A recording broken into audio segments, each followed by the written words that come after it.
adik-adik, selamat datang dalam kisah dongeng dan budaya dari berbagai daerah di Indonesia. Hari ini kita belajar di rumah saja untuk menghindari penyebaran COVID-19. Ayo siapkan alat tulismu untuk menjawab pertanyaan mengenai cerita yang kalian dengar. Nanti kerjakan tugas ini dengan bimbingan guru atau orang tuamu. Sekarang mari kita simak legenda Putri Mandalika. Legenda Putri Mandalika. Kisah dari Provinsi Nusa Tenggara Barat. Setiap tahun, pada bulan Februari hingga Maret, di pantai Kute Lombok, berlangsung Festival Bau Nyale. Festival Bau Nyale adalah acara tradisional suku Sasak untuk menangkap cacing laut. Cacing-cacing laut dalam bahasa Sasak disebut nyale. Nyale ini akan keluar ke pantai tepat pada hari ke-20 setelah purnama di bulan ke-10 menurut kalender suku Sasak. Pantai Kute Lombok terletak di Kabupaten Lombok Tengah, Provinsi Nusa Tenggara Barat. Menurut cerita yang dipercaya hingga sekarang oleh masyarakat suku Sasak, nyale atau cacing laut ini masih ada hubungannya dengan seorang putri raja di masa lampau. Bagaimana kisahnya?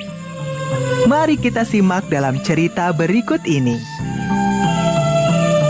Dahulu kala, tersebutlah sebuah kerajaan yang terletak di Pulau Lombok. Istana kerajaan tersebut berada tidak jauh dari pantai. Raja Tanjung Beru dan permaisurinya Dewi Seranting memimpin kerajaan dengan sangat adil dan bijaksana. Rakyat pun hidup dengan rasa aman dan tentram.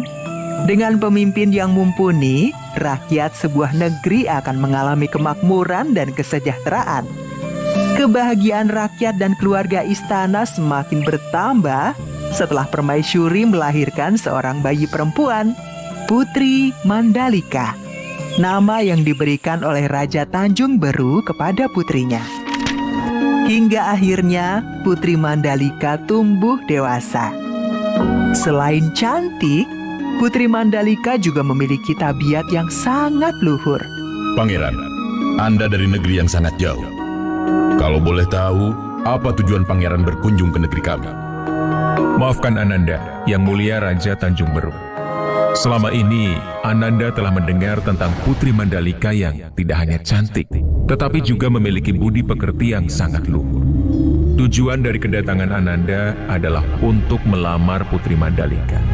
Jika Yang Mulia berkenan, Ananda bermaksud menjadikan Putri Mandalika sebagai permaisuri.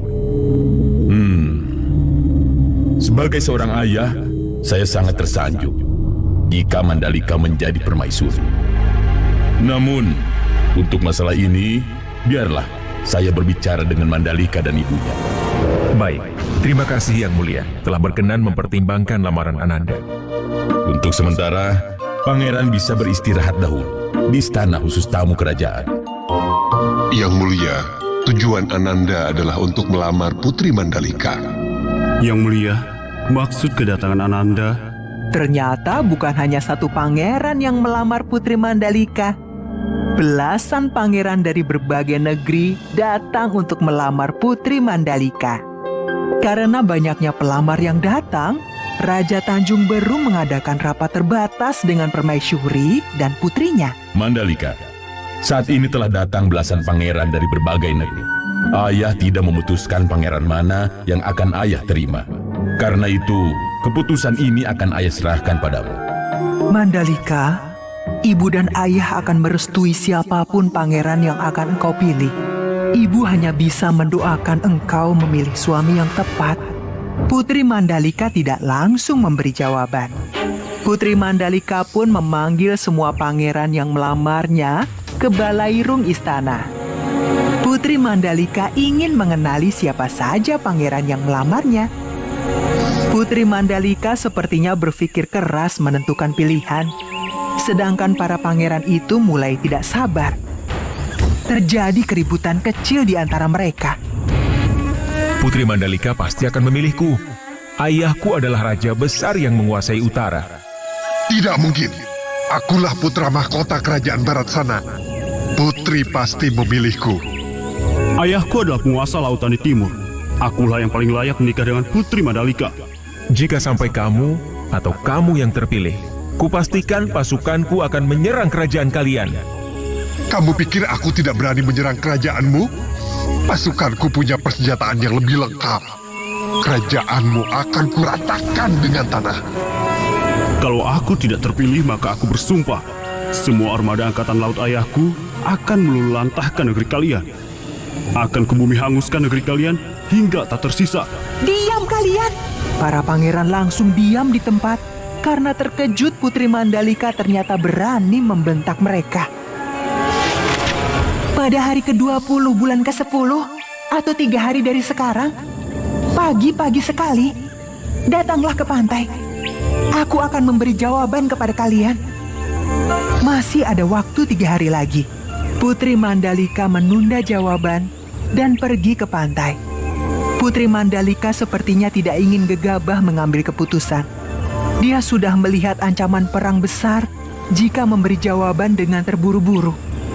Putri Mandalika pun bersemedi di tepi pantai. Dia mencari cara menghindari pertumpahan darah dengan memohon petunjuk yang maha kuasa. Pada malam sebelum hari ke-20, Putri Mandalika selesai bersemedi dan menemui kedua orang tuanya. Ibu, Ayah, besok pagi-pagi, marilah kita datang ke pantai. Ananda sudah mempunyai jawaban untuk para pangeran itu. Hari yang ditunggu-tunggu para pangeran pun tiba. Belasan pangeran itu pun sudah menunggu dengan tidak sabar. Bukan hanya para pangeran, tetapi rakyat juga berduyun-duyun datang ke pantai. Mereka ingin mengetahui siapa yang akan menjadi suami Putri Mandalika. Putri Mandalika ditemani ayah dan ibunya datang dengan berjalan kaki dari istana. Setelah melihat para pangeran itu sebentar, Putri Mandalika berjalan menuju karang tempatnya bersemedi. Para pangeran, dengar baik-baik apa yang akan aku katakan, karena aku tidak akan mengulanginya. Jika aku menerima salah satu dari kalian, maka akan ada pertumpahan darah dan negeri-negeri di Lombok akan saling berperang. Aku hanya menginginkan rakyat negeri kita ini hidup makmur, aman dan tentram. Sungguh aku tidak akan sanggup melihat peperangan dan negeri-negeri saling bermusuhan. Kalian para pangeran akan tetap bisa hidup enak. Tetapi ingatlah nasib rakyat kalian. Rakyatlah yang selalu menjadi korban dan menderita akibat perang. Karena itulah, maka aku memutuskan menerima lamaran kalian semua. Itulah keputusanku. Dan keputusanku ini akan menghindarkan rakyat tidak berdosa dari kejamnya perang.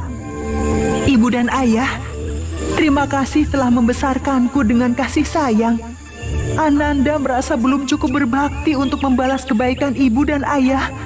Tetapi takdir sudah menentukan demi kebaikan kita semua. Nanti akan muncul nyale berwarna-warni di pantai ini. Biarkan rakyat mengambilnya. Mereka bisa memasaknya atau menaburkannya ke sawah ladang mereka. Selamat tinggal, Ibu, Ayah. Ketika semua yang hadir masih belum paham apa maksud perkataan Putri Mandalika, tiba-tiba saja sebuah ombak besar datang dan membawa sang putri ke lautan.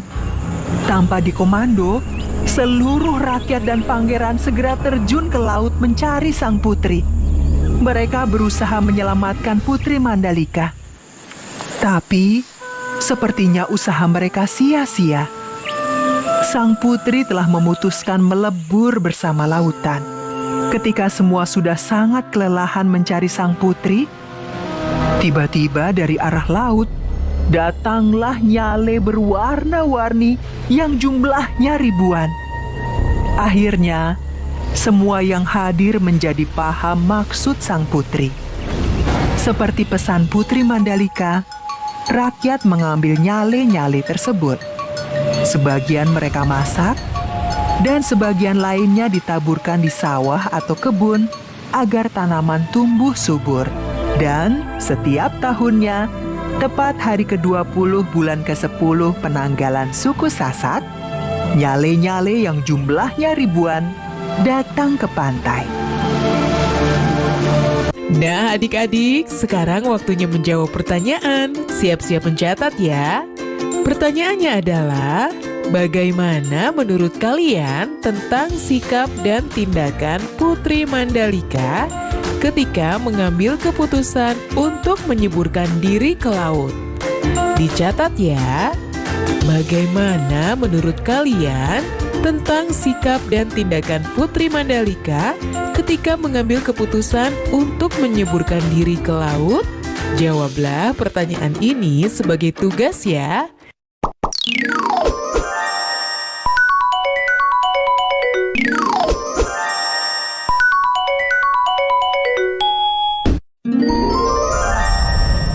Raja Ampat dari Telur Naga.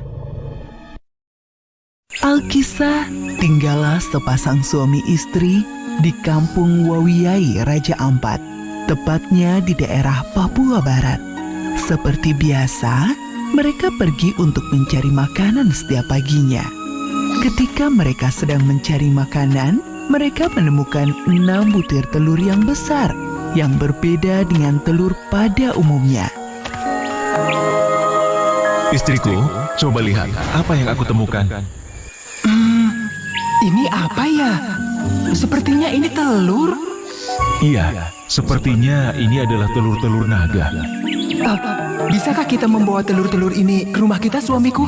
Tentu bisa, istriku. Kita akan menyantap telur-telur ini setibanya di rumah nanti. Pada akhirnya, suami istri tersebut langsung memasukkan telur-telur itu ke dalam kantung, dibawa pulang ke rumah untuk dimasak. Setelah sampai rumah, sang istri langsung mempersiapkan racikan bumbu untuk memasak telur-telur tersebut dengan dibantu sang suami. Saat mereka sedang mempersiapkan bumbu, mereka mendengar sesuatu. Istriku, apa kau mendengar suara bisik-bisik dari arah meja depan? Iya, suamiku. Aku mendengarnya. Coba kau periksa dulu. Ketika sang suami mencari asal suara tersebut, ia terkejut melihat 5 butir telur itu telah menetas dan berwujud 4 orang anak laki-laki dan 1 anak perempuan. Sedangkan 1 telur lagi telah mengeras layaknya sebuah batu. Hah? Telurnya menetas jadi manusia? Istriku, coba lihat kemari. Ya, sebentar suamiku. Sang istri menghentikan pekerjaannya, lalu menghampiri suaminya. Ada apa, suamiku? Kenapa kau berteriak-teriak? Lihat itu, istriku. Astaga! Sang istri pun lalu menghampiri telur-telur itu dan mengambilnya satu persatu. Anak-anak itu keluar dari telur dan telah berbalut pakaian yang berwarna putih dan lembut seperti sutra. Hal tersebut menandakan bahwa mereka merupakan keturunan dari Raja Kayangan. Wahai bayi-bayi lucu, kalian adalah keturunan Raja Kayangan. Aku akan merawat kalian dengan baik. Pasangan suami istri itu akhirnya merawat 5 anak tersebut hingga mereka dewasa.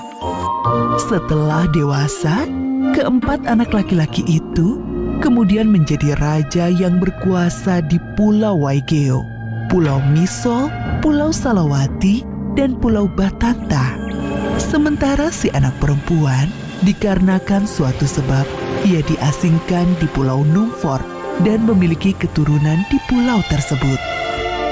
1 telur yang mengeras menjadi batu saat ini dikenal dengan nama Kapatnai. Telur tersebut diperlakukan seperti layaknya raja oleh warga sekitar. Telur yang berubah menjadi batu itu bahkan diberi ruangan tempat bersemayam, lengkap dengan 2 batu yang berfungsi sebagai pengawal di kanan kiri pintu masuk.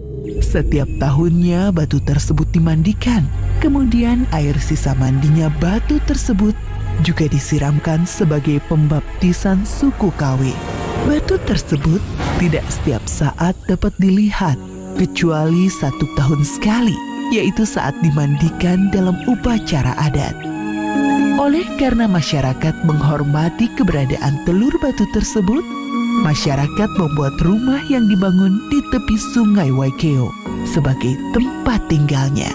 Dan sampai sekarang masih menjadi objek pemujaan bagi masyarakat setempat. Nah, adik-adik, sekarang waktunya menjawab pertanyaan. Siap-siap mencatat ya. Pertanyaannya adalah, siapakah yang menjadi tokoh utama dalam cerita Raja Ampat dan Telur Naga? Jelaskan pendapatmu. Dicatat ya. Siapakah yang menjadi tokoh utama dalam cerita Raja Ampat dan Telur Naga? Jelaskan pendapatmu. Nanti jawablah pertanyaan ini sebagai tugas ya.